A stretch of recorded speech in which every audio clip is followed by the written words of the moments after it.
525.820 патници поминале на двата македонски аеродроми Александар Велики во Скопје и Свети Апостол Павле во Охрид во првите 4 месеци годинава. Тоа е за 8% повеќе споредено со истиот период минатата година. Само во април на двата македонски аеродроми поминале 156.643 патници, што е за 10% повеќе споредено со ланскиот април.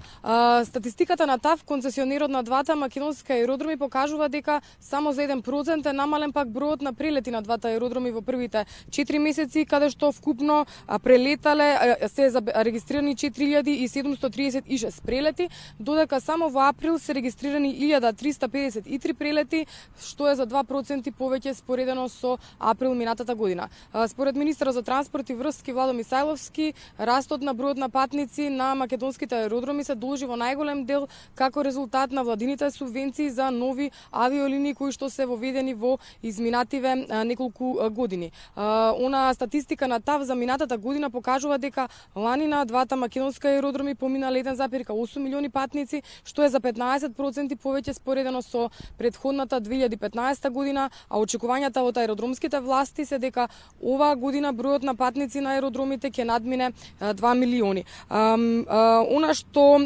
исто така може да се каже дека граѓаните од почетокот на минатиот месец, кога станува збор за летови, ќе можат да летат од Скопје до Будимпешта со Визер, таа нова последната авиолинија која што е воведена од Скопскиот аеродром, а додека ова лето се очекува од Скопје до Катар да почне да лета и Катар Airways. Од октомври оваа година на македонскиот пазар влегува и германската авиокомпанија Eurowings, која што е дел од Lufthansa, која што ќе лета редовно од Скопскиот аеродром кон Минхен. Она што можам да го кажам за почетокот на туристичката сезона е тоа дека минатата недела пристигна првиот чартер